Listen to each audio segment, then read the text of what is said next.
Halo teman-teman, Assalamualaikum. Apa kabar nih? Semoga selalu baik ya. Baiklah, ini kita akan membahas materi yang berjudul Filsafat Pendidikan dan Teori Manajemen Pendidikan. Menurut kalian, apa sih filsafat pendidikan dan teori manajemen pendidikan itu? Yuk, kita bahas. Assalamualaikum warahmatullahi wabarakatuh. Halo semuanya, perkenalkan aku Malviro, biasa dipanggil Ayah. NPM aku A1B025137. Aku dari program studi Pendidikan Bahasa Inggris kelas 2B. Seperti yang dikatakan di awal tadi, yuk langsung kita bahas apa itu filsafat pendidikan dan teori manajemen pendidikan.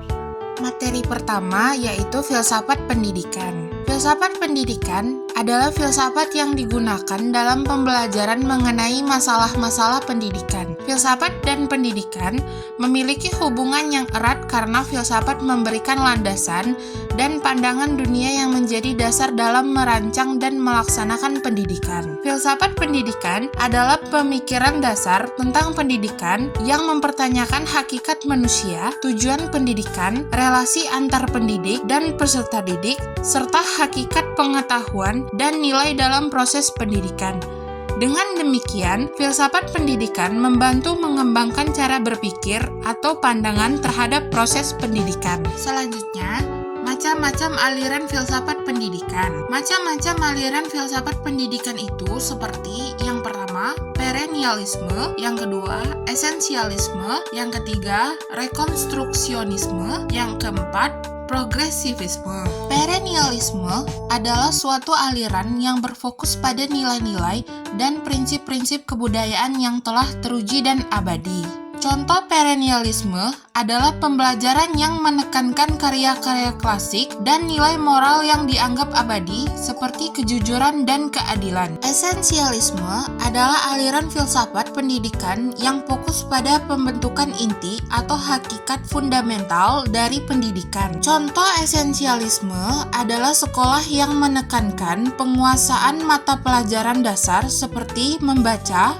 menulis, berhitung, matematika, bahasa, dan ilmu pengetahuan. Rekonstruksionisme adalah suatu aliran yang berusaha merombak tata susunan lama dan membangun tata susunan hidup kebudayaan yang bercorak modern. Contoh rekonstruksionisme adalah pembelajaran yang mengajak siswa mengkaji dan mengkritisi masalah sosial seperti kemiskinan, ketidakadilan, kerusakan lingkungan, dan korupsi, lalu mendorong mereka mencari solusi untuk adil memperbaiki masyarakat agar lebih adil dan modern.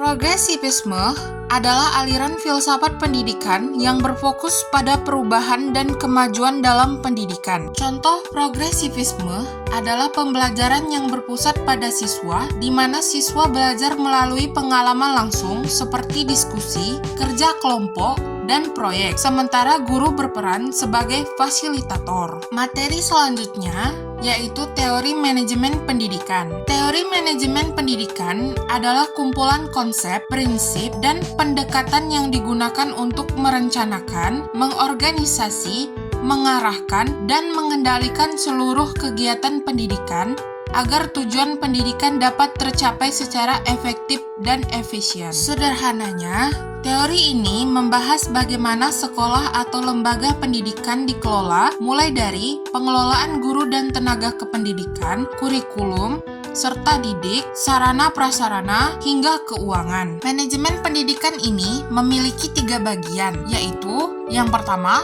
manajemen puncak atau top management, yang kedua, manajemen menengah atau middle management, yang ketiga, manajemen pelaksanaan atau operating management. Manajemen pendidikan memiliki beberapa kegunaan penting dalam meningkatkan efisiensi dan efektivitas proses pendidikan.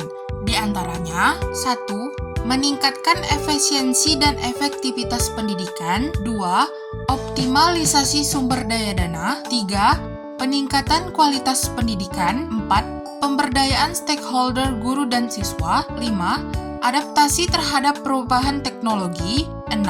Mengembangkan pendidikan yang berkualitas. Kesimpulannya, filsafat pendidikan memberikan landasan pemikiran dalam penyelenggaraan pendidikan dengan membantu memahami hakikat manusia, tujuan pendidikan, peran pendidik dan peserta didik, serta nilai dan pengetahuan yang diajarkan. Melalui filsafat pendidikan, proses pembelajaran dapat diarahkan secara lebih terarah dan bermakna. Selain itu, teori manajemen pendidikan berperan penting dalam mengelola lembaga pendidikan secara sistematis dan terukur melalui fungsi perencanaan, perorganisasian, pengarahan, dan pengendalian. Pembagian manajemen pendidikan ke dalam manajemen puncak, menengah, dan pelaksanaan membantu meningkatkan efisiensi, efektivitas, serta kualitas pendidikan dengan melibatkan seluruh stakeholder. Dengan demikian, filsafat pendidikan dan manajemen pendidikan saling melengkapi dalam mewujudkan pendidikan yang berkualitas, adaptif terhadap perubahan,